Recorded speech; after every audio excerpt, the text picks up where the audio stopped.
Θειώδες μυθιστόρημα κρατώ στα χέρια μου. Είναι το τρίτο μυθιστόρημα του Γιάννη Μόσχου από τις εκδόσεις Τόπος. Τίτλος του Αμνοί και Λέοντες. Ο κύριος Μόσχος είναι στην τηλεφωνική μας γραμμή. Καλησπέρα, καλησπέρα. Καλησπέρα κυρία Ταραμπίκου, σε εσάς και τους ακροατές σας, και σας ευχαριστώ για την πρόσκληση. Θυμάμαι η πρώτη συνέντευξη που είχαμε κάνει ήταν με το Κορόρο, σωστά? Σωστά. Πάνε αρκετά χρόνια από τότε. Ήταν το πρώτο μυθιστόρημα, ναι. Ακριβώς. Το πρώτο μυθιστόρημα, το Κορόρο. Ακολούθησαν και οι 4 ήταν απέσιοι. Και τώρα έρχεστε με ένα μυθιστόρημα, Αμνοί και Λέοντες. Ένα μυθιστόρημα που θα το λέγαμε ληστρικό από τη μια, αλλά είναι εξόχως αστυνομικό κιόλας, σωστά? Ναι, κοιτάξτε, η αλήθεια είναι πως και στις συζητήσεις μας με τις εκδόσεις Τόπος, τον κύριο Άρη Μαραγκόπουλο, τον οποίο ευχαριστώ και πολύ, και όλες τις εκδόσεις Τόπος για που με έχουν στο σπίτι τους, ψάχναμε να δούμε τι είναι αυτό. Αστυνομικό έχει στοιχεία, δεν έχει την όρμα του αστυνομικού, γιατί είναι ένα αστυνομικό μυθιστόρημα, είναι ξεκάθαρα. Έχει μια ξεκάθαρη νόρμα, φόρμα κτλ. Αυτό δεν έχει τη φόρμα, ανήκει όμως στη λογοτεχνία του εγκλήματος. Ευρύτερα στο crime fiction. Οπότε διασταλτικά, ναι. Ληστρικό είναι, έχει στοιχεία western, έχει στοιχεία ληστρικού μυθιστορήματος που γράφανε παλιότερα. Θεωρώ όμως ότι είναι ένα βαθιά ανθρωποκεντρικό μυθιστόρημα που έχει να κάνει με σχέσεις ανθρώπων κυρίως, με την ψυχή των ανθρώπων την οποία προσπαθώ να αξίσω στην πιο δύσκολη στιγμή τους, που είναι ο αγώνας για την επιβίωση και το έγκλημα. Και αναφέρεστε σε μια εποχή που πέρασε η Ελλάδα, μιλάμε πριν 100 χρόνια, έτσι, την εποχή που υπήρχαν οι συμμορίες των ληστών από τη μια, αυτοί που καταδίωκαν τους ληστές, οι αγρότες που κατεβαίνανε από τους διωγμένοι από τους τσιφλικάδες, δηλαδή μία ιστορική περίοδος της χώρας μας που δεν είναι και πολύ φωτισμένη. Έτσι ακριβώς. Είμαστε στο 1925, τότε η ληστοκρατία τελειώνει σιγά σιγά. Έχει το 25, στην πραγματικότητα πιάνουν το Γιαγκούλα, δολοφονούν το Γιαγκούλα, τον Μπαμπάνη και αυτούς. Και νομίζω ολοκληρώνεται το 30, κάπου εκεί. Ναι, το 30 στην ουσία μένουν οι Καραλιβαναίοι, τους οποίους αφομοίωσε ο Ελλάς στα βουνά όταν βγήκαν για την αντίσταση. Εκεί ήταν το τέλος. Είμαστε λοιπόν στα τέλη της ληστοκρατίας. Ταυτόχρονα ο μετασχηματισμός της κοινωνίας είναι τέτοιος που πάμε σε ιδιοκτησίες, έχουν φύγει οι Τούρκοι, οι τσιφλικάδες αρχίζουν και έχει προηγηθεί μια αναδιανομή σε μικρότερους. Έτσι, μπράβο. Οπότε και οι νομάδες οι οποίοι ανεβαίνανε στα βουνά για να ξεκαλοκαιριάσουν και κατεβαίναν στους κάβους να ξεχειμωνιάσουν, είναι διωγμένοι. Και εδώ μιλάμε για ένα σαρακατσάνικο τσελιγκάτο, το οποίο κατεβαίνει από τα ορεινά άγραφα προς τον κάμπο του Αλμυρού για να ξεχειμωνιάσει. Και ταυτόχρονα μια ομάδα ληστών, εκδιωγμένοι και κυνηγημένοι από τα αποσπάσματα χωροφυλακής, ανεβαίνει στα ορεινά άγραφα να γλιτώσουν. Έχουμε άρα μια αντίθετη πορεία, η οποία κάποια στιγμή ενώνεται και αλλάζουν οι ζωές όλων στην ουσία. Φαντάζομαι ότι θα πρέπει να κάνατε και μεγάλη έρευνα γι' αυτό, για τα στοιχεία, γιατί και η γλώσσα που χρησιμοποιείται, αλλά οι διάλογοι σίγουρα έχουν τη βάση σε εκείνη την εποχή. Ναι, κοιτάξτε, βέβαια, καταρχήν να πω πως στο χωριό, από το χωριό μου, από τη Γάβρια, οι Μαγνησίες, από όπου κατάγομαι, είναι ένα σαρακατσάνικο χωριό. Πολλοί άνθρωποι, πολλοί συγχωριανοί έχουν κάνει αυτές τις διαδρομές, υπάρχουν ιστορίες, είναι εκεί. Όχι μόνο, είναι μυθοπλασία κατά κύριο λόγο. Βασισμένοι όμως σε κάποιες αληθινές ιστορίες, όπου κατεβαίναν από τα βουνά. Μα υπήρχε το ιστορικό υπόβαθρο. Βέβαια, αυτό υπήρχε το ιστορικό υπόβαθρο, βέβαια. Υπήρχε.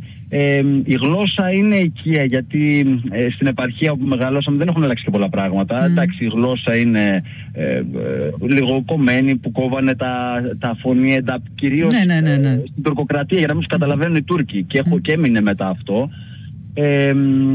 Η έρευνα λοιπόν έχει γίνει, ειδικά στο κομμάτι των ληστών.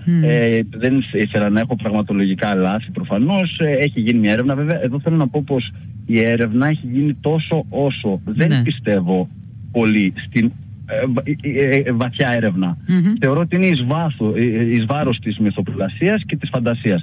Η έρευνα χρειάζεται τόσο όσο. Δεν γράφω ένα ιστορικό μυθιστόρημα, γράφω ένα μυθιστόρημα. Είναι μυθοπλασία. Οπότε τόσοι όσοι. Από αυτή τη μυθοπλασία λοιπόν όμως βγαίνουν και διάφορα θέματα που θίγονται, όπως η πατριαρχία, η σχέση πατέρα-γιου, η φιλία, οι οικογενειακές σχέσεις, η γυναίκα, η θέση της γυναίκας, δηλαδή το κυνήγι τη δόξα, ακριβώς, πάρα πολλά πράγματα, η εκδίκηση, η αποδοχή, οι σχέσεις κράτους και πολιτών. Ισχύει. Θεωρώ πως όταν γράφεις λογοτεχνία δεν είναι να πεις μόνο μια ιστορία, ούτε καν να την πεις καλά. Θεωρώ πως λογοτεχνία είναι όταν έχεις να κάνεις με μεγάλα θέματα, όταν βάζεις τέλος πάντων μεγάλα θέματα στο τραπέζι και προσπαθείς να τα ξεδιαλύνεις. Οπότε ναι, εδώ προσπαθώ στην ουσία, προσπαθώ και εγώ να βρω τον άνθρωπο μέσα από μια κατάσταση, όπως είπαμε πριν, ακραία. Όταν το ανίκιο γίνεται οικείο, όταν δηλαδή έχουμε σκοτωμούς, όπου είτε σκοτώνω ή σκοτώνομαι. Είναι δηλαδή αγώνας για την επιβίωση. Λοιπόν, μέσα εκεί προκύπτουν όλα αυτά τα θέματα που είπαμε. Το όλο με τα μυθιστορήματα, κυρίως αυτό που με βασανίζει λίγο, είναι η κατάχρηση εξουσίας και η σχέση εξουσιαστή-εξουσιαζόμενου. Και στο το κορόρο και στο και οι 4 ήταν απέσι, αυτή ήταν η βάση. Αυτό φαίνεται και εδώ κατά κάποιο τρόπο.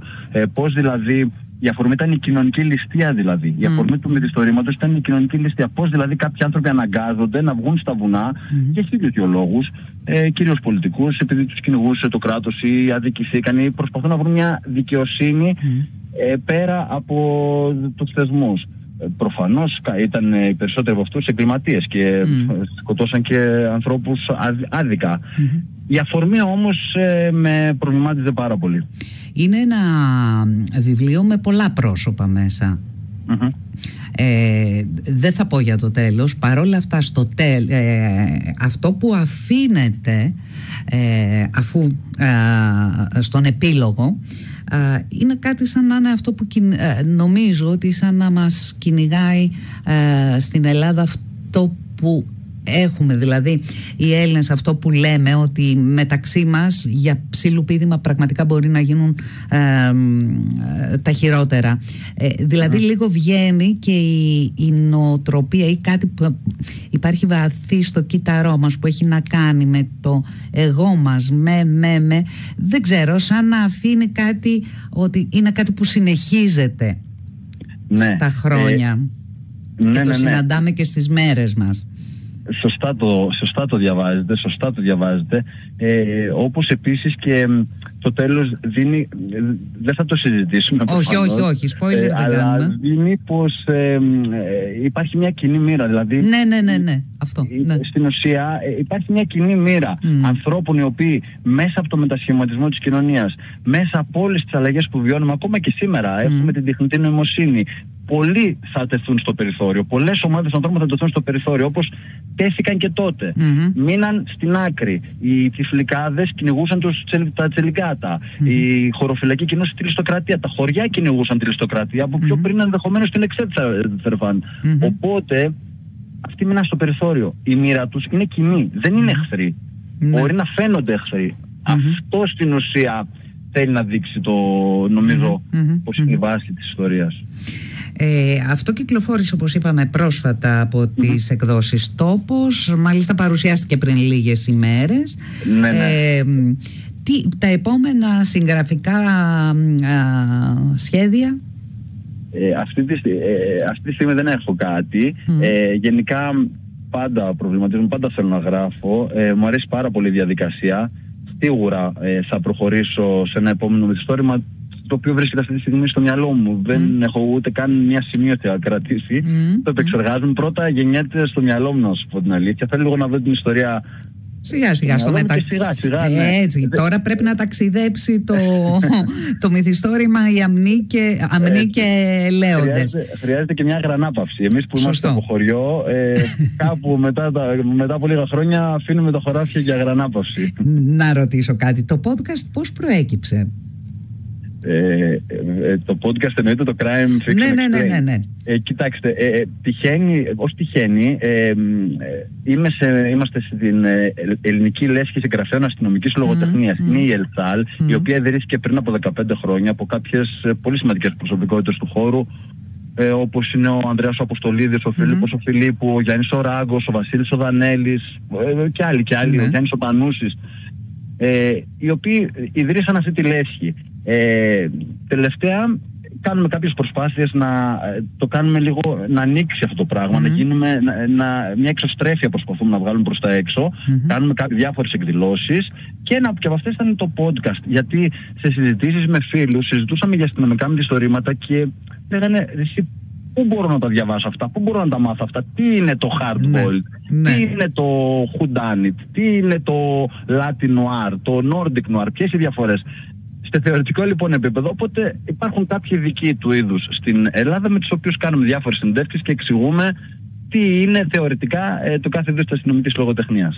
Για τους ελάτρεις του αστυνομικού μυθιστορήματος είναι ιδανικό το podcast αυτό. Γιατί πραγματικά μαθαίνεις πράγματα που δεν, αυτό που είπαμε λίγο πριν, που δεν μπορείς να μπεις και στη διαδικασία να τα ψάξεις και να τα μάθεις. Ναι, ακριβώς. Είχαμε πολλές συζητήσεις πάνω σε αυτό, οπότε θεωρώ πως είναι ένα καλό αρχείο, έτσι, γιατί οι άνθρωποι που μιλάνε πραγματικά το γνωρίζουν εις βάθος. Κύριε Μόσχο, πάντα λάτρης της αστυνομικής λογοτεχνίας? Ναι, μου αρέσει πολύ η αστυνομική λογοτεχνία, όχι μόνο όμως. Δεν διαβάζω μόνο αστυνομική λογοτεχνία. Όχι. Εννοώ.